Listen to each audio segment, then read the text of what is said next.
hosts and other speakers and do not reflect the views and opinions of TVG Channel 28.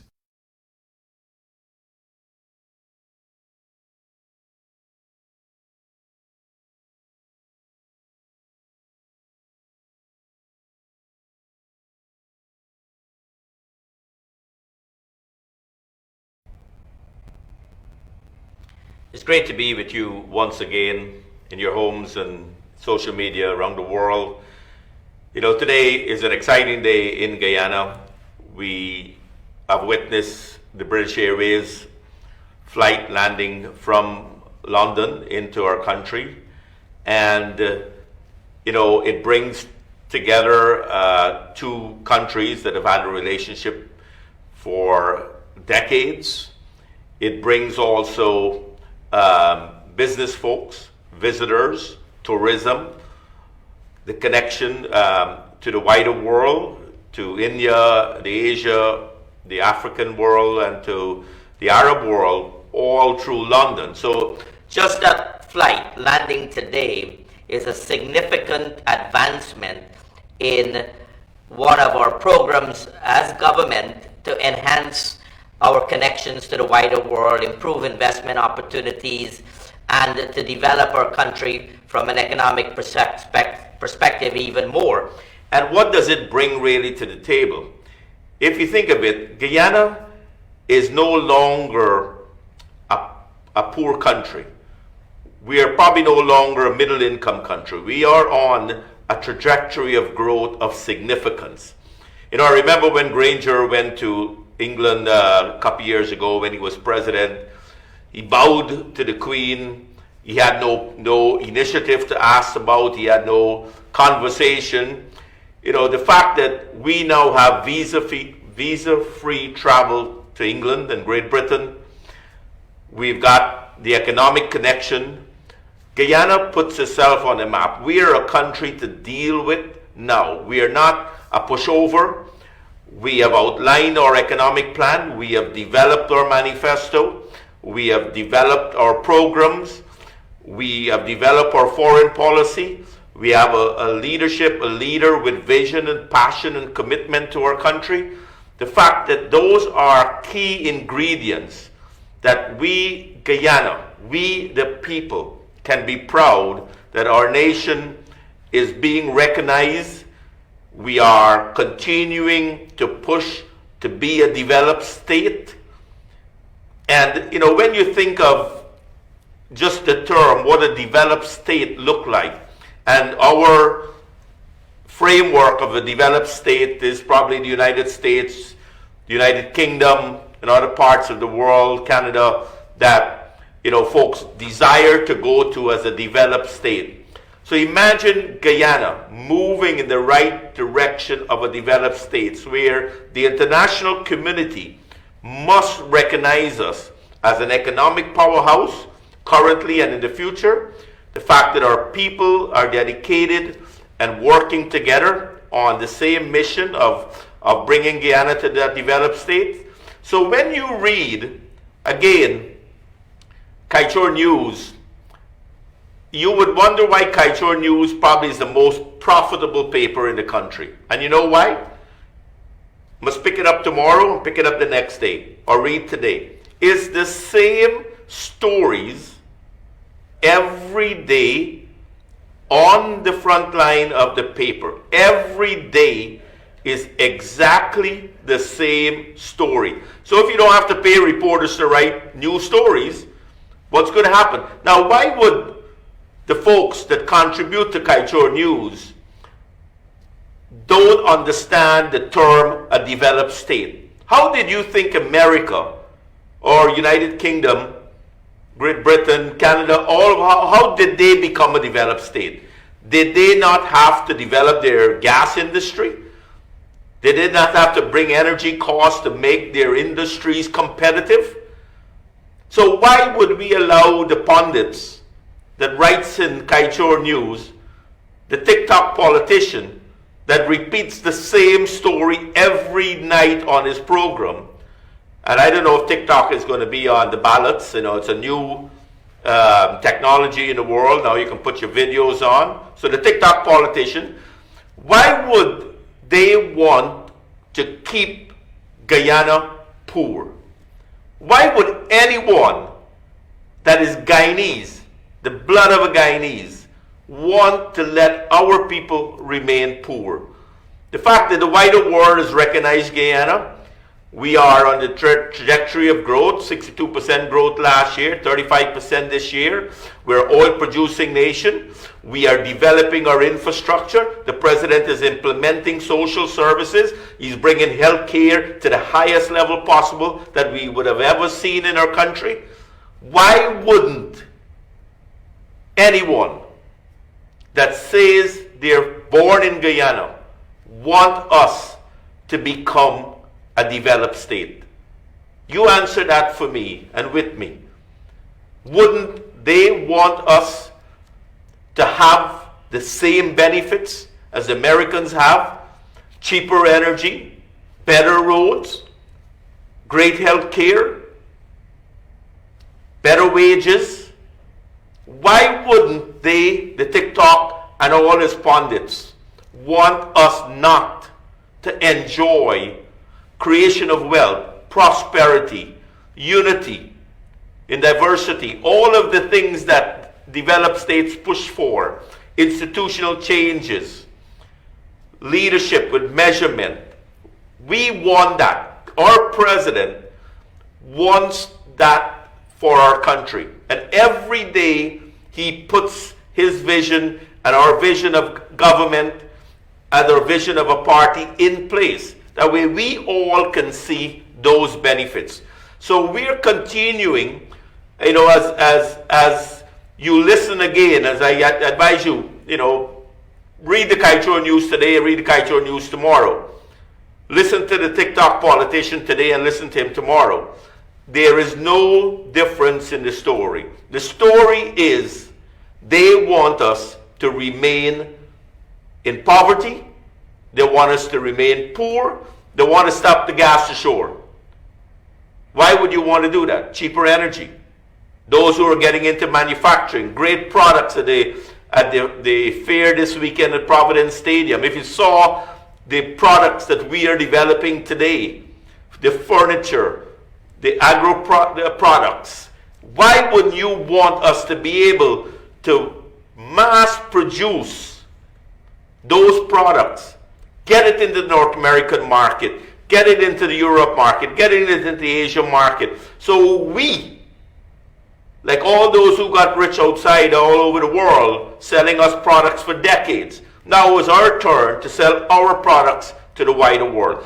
Why wouldn't you want us to have that? And that's where our president is focused. He understands the direction that we're going, and he will continue to push the manifesto commitments, and we will continue to drive the change necessary, and we will not be hindered. We will be steadfast on the development of our country. Election cycle is upon us again in terms of local government. I had to actually laugh recently. I saw the Minister of Local Government, the Honorable Nigel Darmalal, went out to Stabroek Market.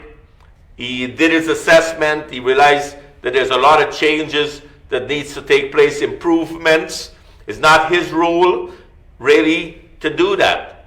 2 days later, my friend, the mayor, went out with a hose and he started to wash Stabroek Market. Well, Mr. Mayor, washing Stabroek Market will not change it. You should have been done. Since 2018, the town council, the mayorship was elected to Georgetown. What have you done from 2018 to 2023? Putting a hose out, washing Stabroek Market is not going to change. If central government did not step in, did not start fixing the cokers, did not start cleaning the drains, did not start fixing the roads all across our country, from Linden to Bartica, to Madhya, to Karivaton, to Rosehall, to Charity, to Anna Regina, all of these areas, government continues to contribute to the development of our country. And those that are PNC led, I say it on every program, You ask yourself, from 2018 to 2023, this mayor, this town council has been in office. What have they done for the city of Georgetown? Talk to the mayor in Linden. What have they done for Linden? This week, Bishop Edgell went to open some new roads in Amalia wards and other parts of Linden and Region 10. The fact that central government has to step in. Where is your taxes going? You know you pay taxes every year. Where is your taxes going in the development of the city? So as elections come, again the question, and if you study what government has done for a country, how we have moved the trajectory from 2020 to 2023. In less than 3 years, where was Guyana in 2020? And sometimes we forget. We literally sometimes forget. You get upset at something today and you forget. You know, in 2015 to 2020, there was significant economic stagnation. Do you remember all the buildings that were going up around Georgetown, for example, all stopped? Do you remember the miners complaining every day that they couldn't afford the taxes on their machinery? Do you remember the vendors at Border Market and markets around the country where GRA was coming down on them for their small taxes? You remember in all the villages when they were stopping to see if you're growing bhaji in your backyard and they were coming after you for VAT. You remember VAT increased by 43% during APNU time. Taxes that they collected from us increased by 43% in 2015 to 2020. What did they do with those taxes? Think of what your salary was in 2015 to 2020. Do you remember no increases significantly in public service? Do you remember the bonus being taken away from the armed services? Do you remember them firing sugar workers? And you know, they have the audacity. In Berbice yesterday, I was with His Excellency and with party leaders and our General Secretary and Vice President, Dr. Jagdeo, and how folks sometimes forget. And make sure you don't forget. If you're a sugar worker that was fired by Granger without a job in 2018, today government has restored half of those jobs, restoring all the sugar industries, sugar factories. You now have a job, and you're going to put a placard that says government should do more for sugar. And you were a PNC supporter. You got fired. Today you're holding up a placard, government should do more. And you forget that the fact that who fired you? Granger stagnated this economy significantly. Forestry was down in the billions, at $20+ billion forestry was down. All of the sectors were stagnated. There was no significant new investments in our country outside of the oil sector that was already brewing prior to them taking office. That is the PNC and APNU that will campaign now in local elections. I wonder what Norton can tell the population today of what will the PNC and APNU do in local government election. What will be their record that they can campaign on? Would they be able to tell you 2015 to 2020 they gave you the good life? Or would they be able to tell you that they raised their salaries 50%? Would they be able to tell you that they stagnated our economy, caused many people to leave the country again, caused many businesses to fail, caused many people to have to compress what they could have spent? Did you get a new house lot? Were you able to get a new house during that time? Just go back and think through it. What would be Norton's campaign? And I want you to listen to him very closely and compare Norton rhetoric. Compare any PNC candidate that is campaigning for councillor in NDC across the country. Let them tell you what they have done since they have been in office. And then just compare that with what we are doing today in government. Are we sitting down doing nothing? No. We are out there ensuring the lives of all of us, because we're lives with all our family, with all our population, all Guyana, as the president platform of One Guyana, is ensuring that all of us is able to develop our lives better. So when you listen to the WPA, who recently talked about guns to win power, they should pick up guns to fight an elected democratic government that was put in place by the people of Guyana. The people threw Granger out, he threw APNU out, he threw AFC out, we threw WPA out. The people of Guyana. Now, you've got, I think the Vice President probably says it best, Mr. McCormick from the Human Rights Commission, Human Rights Organization, has not come out and condemned the WPA for calling on violence. Aubrey Norton, the opposition leader of the PNC, has not come out and condemned the call for guns and violence against the people of Guyana. What is human rights? That is human rights. Did Mr. McCormick on the human rights talk about the stagnation of our economy 2015 to 2020? Did he talk about the sugar workers being fired, 7,000 plus, 30,000 families being fired, no work, no backup, no social backup, no money, cannot take care of the kids and family? Many cried because there was no way for them to get work. Where was Mr. McCormick? How could he even use the term human rights in his title? It doesn't exist. The fact is, when the president looked at all of us, and you have seen his compassion around the country, when he looked at a young child, many visits him at State House, he's in some of the schools, and he picks up that child, he wants that child to have the best life possible.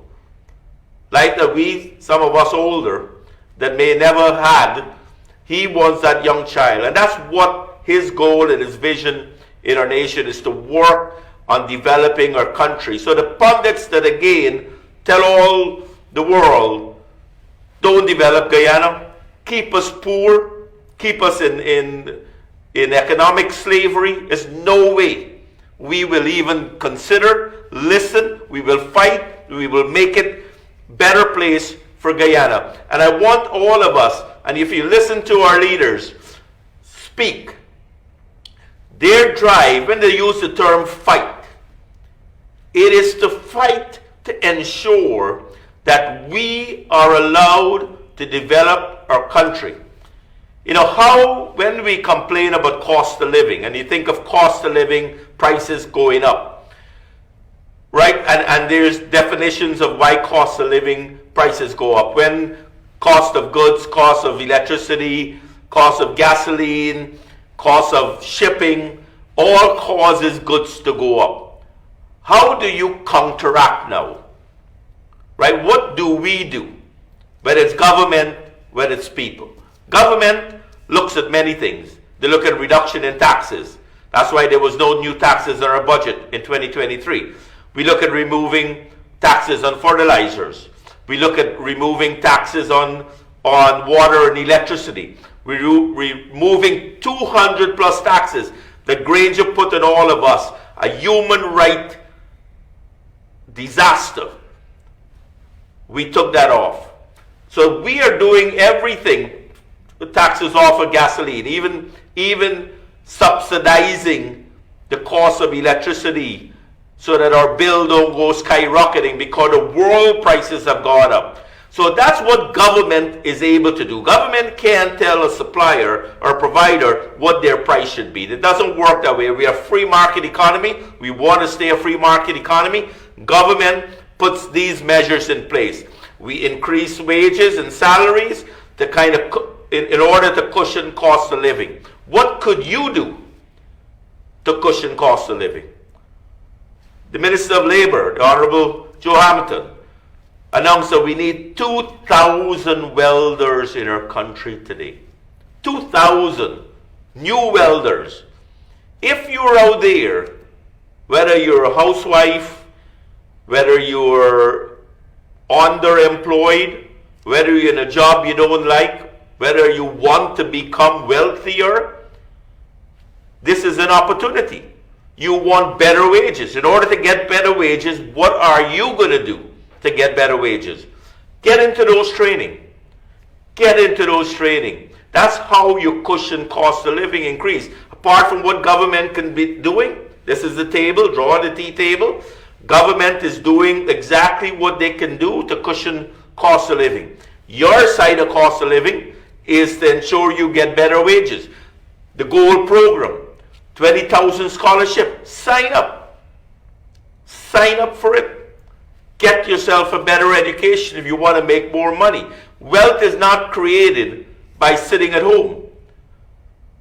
Right? Cost of living will continue to always be something that we have to deal with as human beings. Tomorrow the cost of something may be higher. And again, that's why I go back to the start of the program. We want to have the best opportunity to be able to become a developed state, to become a wealthier population, to create the prosperity for all Guyanese under His Excellency Dr. Ali. That's his vision.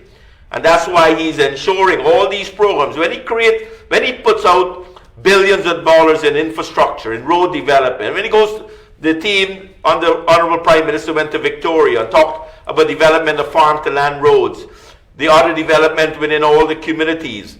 We're building the Port Moran Training Center. We're building the Hospitality Institute. We're building hospitals across the country.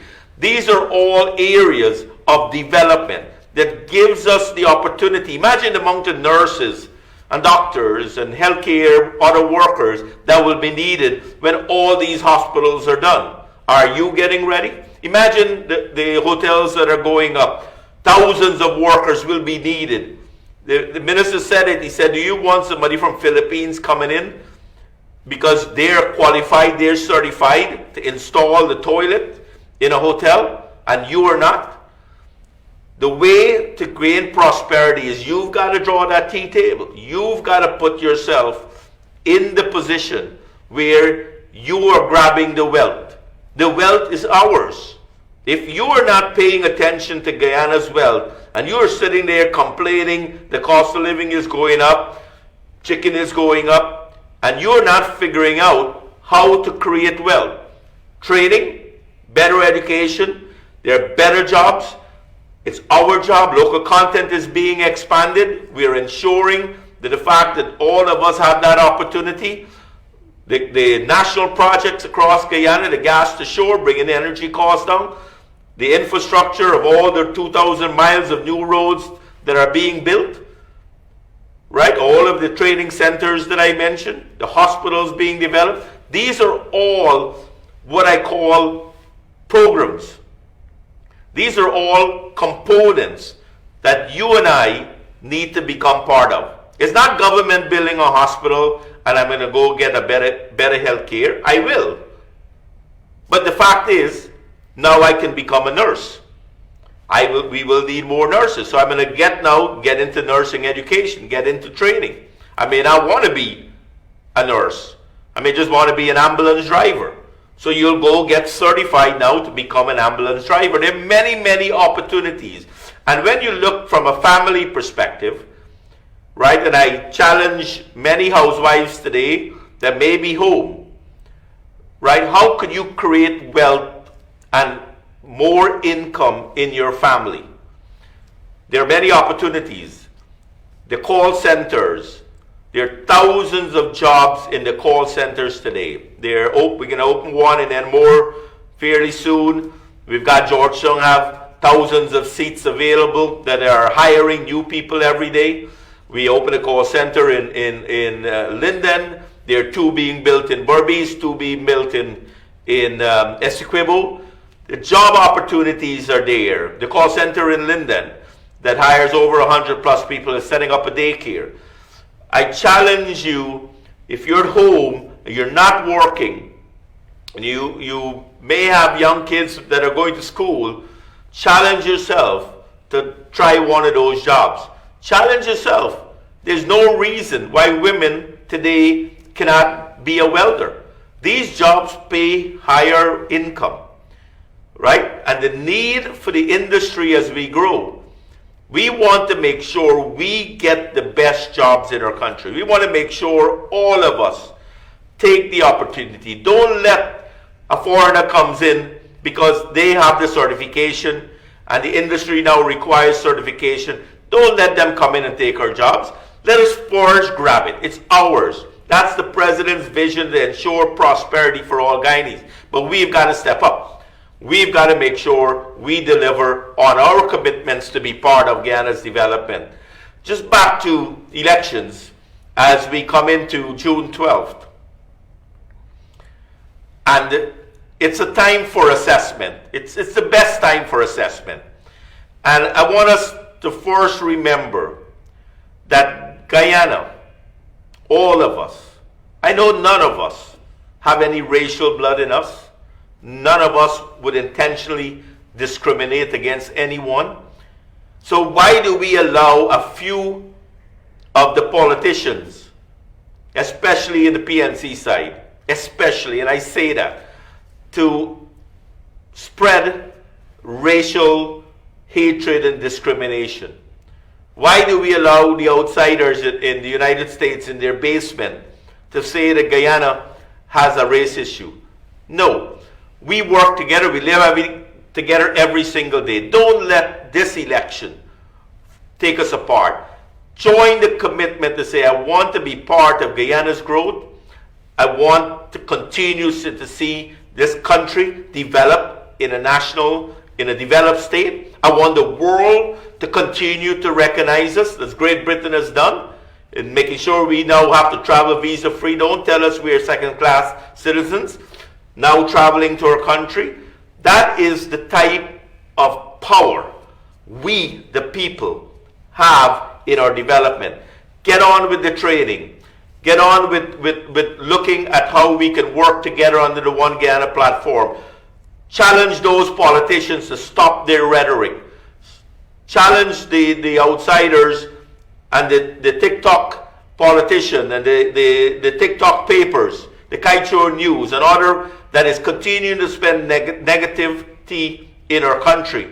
Tell them plain and straight, we want Guyana to develop. We will be part of Guyana development. We may have different political opinions and political parties, but the fact that we will not stop Guyana growth, we will join the President One Guyana platform, we will continue to develop our nation, we will be proud of Guyana, a sense of duty, a sense of pride, patriotism to our flag, to our nation, and ensure that we develop Guyana together. Thank you and God bless you.